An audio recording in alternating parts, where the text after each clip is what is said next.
বেলডাঙ্গা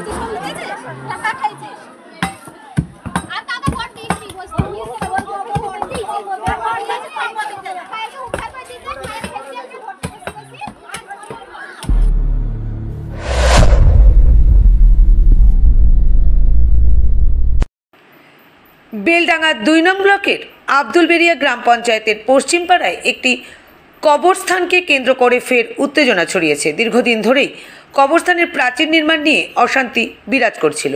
কয়েক মাস আগে তা চরম আকার ধারণ করলে পুলিশি হস্তক্ষেপে পরিস্থিতি নিয়ন্ত্রণে আনা হয় এবং বর্তমানে এই ইস্যুতে মহকুমা আদালতে মামলা চলছে। আজ সকালে পশ্চিমপাড়ার এক ব্যক্তি মৃত্যুবরণ করলে দাফন সম্পন্ন করার জন্য স্থানীয়রা কবর খনন করতে যান। অভিযোগ, সেই সময় হঠাৎ করে স্থানীয় পঞ্চায়েত সদস্যের পরিবারের কিছু ব্যক্তি তাদের ওপর ইট পাথর ছুঁড়তে শুরু করে। ইটের আঘাতে এক ব্যক্তি গুরুতর আহত হন এবং তাকে প্রথমে বেলডাঙ্গা ব্লক প্রাথমিক স্বাস্থ্যকেন্দ্রে নিয়ে যাওয়া হয়। পরবর্তীতে চিকিৎসার জন্য তাকে বহরমপুর মেডিকেল কলেজ হাসপাতালে স্থানান্তরিত করা হয়েছে। স্থানীয়দের অভিযোগ, তারা আলোচনার মাধ্যমে শান্তিপূর্ণভাবে কবর খনন শুরু করছিলেন, কিন্তু হঠাৎই মেম্বারের পরিবারের লোকজন বিনা উস্কানিতে হামলা চালায়। এমনকি মামলা চলছে তা জানা সত্ত্বেও কবরস্থানের প্রাচীর ভাঙচুর করে। ঘটনার খবর পেয়ে সমাজের অনেক বাসিন্দা জড়ো হলে পুলিশ পরিস্থিতি নিয়ন্ত্রণে আনে। এ বিষয়ে স্থানীয় এক বাসিন্দা বলেন, আমরা শান্তিপূর্ণভাবে কবর খুঁড়ছিলাম, কিন্তু মেম্বারের পরিবারের লোকজন ইট ছুঁড়ে হামলা চালায়। আহত ব্যক্তি গুরুতর অবস্থায় হাসপাতালে ভর্তি রয়েছে। আমরা এর সুষ্ঠু বিচার চাই। পুলিশ সূত্রে জানা গেছে পরিস্থিতি বর্তমানে নিয়ন্ত্রণে রয়েছে এবং এ বিষয়ে আইনানুগ ব্যবস্থা গ্রহণের প্রস্তুতি চলছে।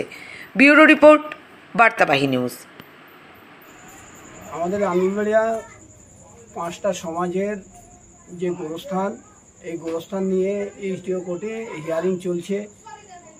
সেই সভাতে আমাদের পাঁচিল নিয়ে যে হিয়ারিং চলছে, যে বিতর্ক, সেই সময়তে আমাদের পশ্চিম পাড়ার আমাদের সমাজেরই একটা লোক মারা যায়, যার কবর আমরা গোরস্থানে দেবো বলে সিদ্ধান্ত করি 5টা সমাজ মিলে। সেই সিদ্ধান্তর মতোই আমরা গোরস্থানে কবর কাটার কাজ চালু করি। কবর কাটার কাজ চালু হওয়ার সঙ্গে সঙ্গে আমাদের দিকে ইট বৃষ্টি চালু হয়ে যায়।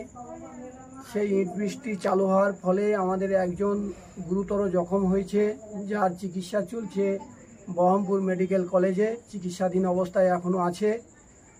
তার সাথে সাথে পাঁচির, আমাদের যে গোরস্থানের পাঁচির ছিল, সেই পাঁচির ভেঙে তছনছ করে দেয়।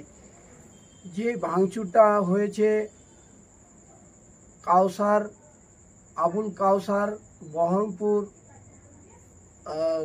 পৌরসভার কাউন্সিলর, তার সাথে সাথে তৃণমূল কংগ্রেসের জেলার সংখ্যালঘু সেলের সভাপতি আবুল কাউসার এবং তার ভাই, আমাদেরই পশ্চিম পাড়ার ওয়ার্ডের মেম্বার, তিনিও পুরা ফ্যামিলিটা একসঙ্গে আমাদের এই পাঁচির ভেঙে তছনছ করে। তার সাথে সাথে আমাদের ওপরে যে ইট বৃষ্টি চালু করে, যার জন্যে অনেক লোক জখম হয়েছে। সঙ্গে সঙ্গে একজন গুরুতর জখম হয়েছে, যিনি এখনও বহরমপুর কলেজ মেডিকেল হসপিটালে চিকিৎসাধীন অবস্থায় আছে। এর জন্যে অতিরিক্ত লোকজন জমায়েত হয়, যার ফলে এই বহরমপুর এসডিপিও এবং বহরমপুর জেলা পুলিশ এসে জায়গাটাকে নিয়ন্ত্রণ করে। আমরা চাচ্ছি যে এর একটা সুব্যবস্থা হোক, এর কড়া সাজা হওয়া উচিত, যেহেতু এই পাঁচির কেস চলাকালীনেও ভাঙচুর করেছে, তার সাথে সাথে আমাদের ওপরে ইট বৃষ্টি চালু করেছে। 5টা সমাজের লোকের ওপরে ইট বৃষ্টি চালু হয়। আমার নাম নজরুল ইসলাম, আমি আন্দুলবেড়িয়া পশ্চিম পাড়া ওয়ার্ডের একজন বাসিন্দা।